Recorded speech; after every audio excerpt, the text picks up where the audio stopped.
Let's bring in Sarah Sanders, Fox News contributor, former White House press secretary. She joins us from Little Rock, Arkansas. Sarah, good morning to you. Good morning. Great to be with you guys. It'll be interesting. You know, Lieutenant Colonel Vindman, who Griff was just describing, is going to be one of the Democrats' star witnesses. This is the guy who we heard from behind closed doors that apparently Adam Schiff said, no. Don't answer the Republicans' questions, Mr. Vindman, because apparently they were asking whether or not he was the source for the whistleblower, and he is expected to say he does not know the identity of the whistleblower, so take that as you will. But it will be interesting to see whether or not the Republicans go back to that line of questioning on TV today.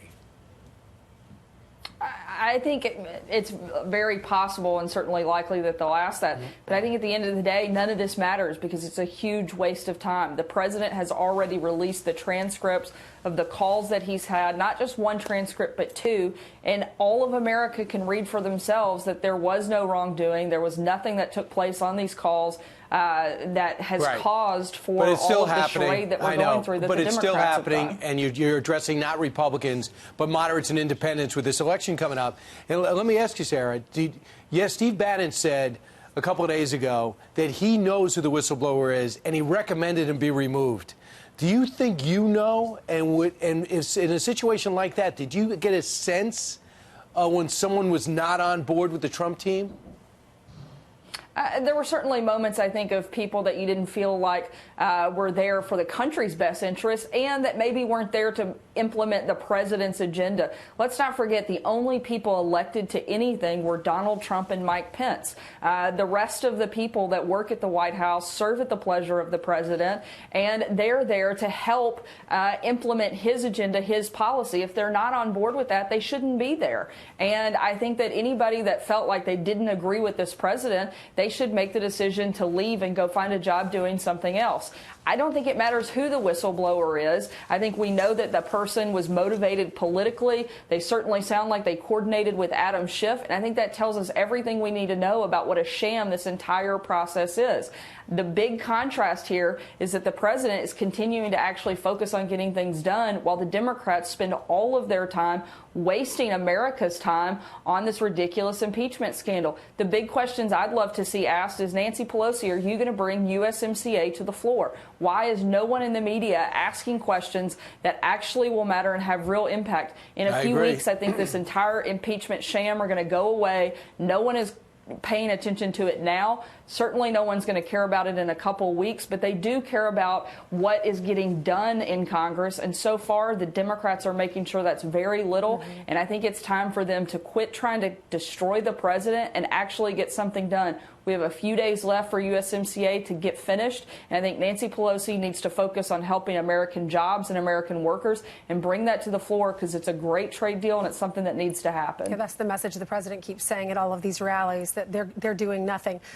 Nancy Pelosi sent a letter to her Democratic colleagues basically saying that the president is abusing his power for his own best interest. And let me read you a clip of that letter. It says, the facts are uncontested that the president abused his power for his own personal political benefit at the expense of our national security interests. The weak response to these hearings has been, let the election decide. That dangerous position only adds to the urgency of our action because the president is jeopardizing the integrity of the 2020 elections. Do you agree with that?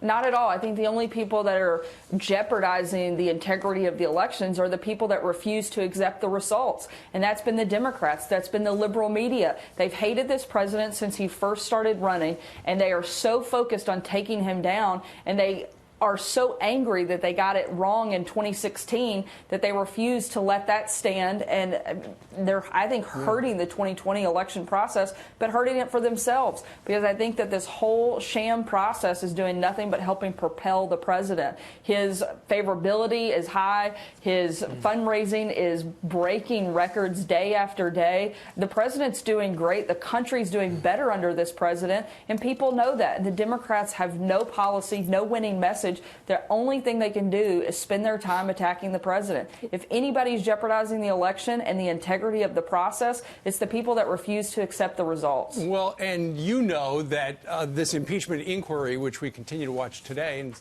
our coverage is going to start in about 22 minutes, is a TV show. The Democrats are trying to persuade, persuadable people that the President of the United States did something wrong. But, Sarah, when you look at the statistics about the number of people who were watching, and apparently day 2 was less than day 1, 95% of the country didn't watch the coverage.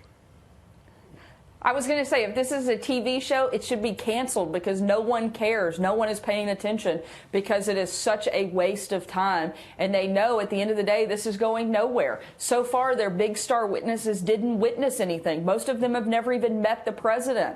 The idea that they somehow know the inner workings of what was taking place is absurd. I think, again, this whole thing is about the Democrats refusing to accept that the president won in 2016. Right. They said the economy would crash. It's booming. Every time they try to pin something on this president and make up some ridiculous scandal, we saw it in the 2 years wasted on Mueller, and we're watching it unfold again. At some point, they have to realize they've got to put forth some real solutions, some real policy, or the American people are just going to continue to tune them out. Republicans are pouring $7 million into vulnerable Democrats into their congressional races to run ads about basically your point of view.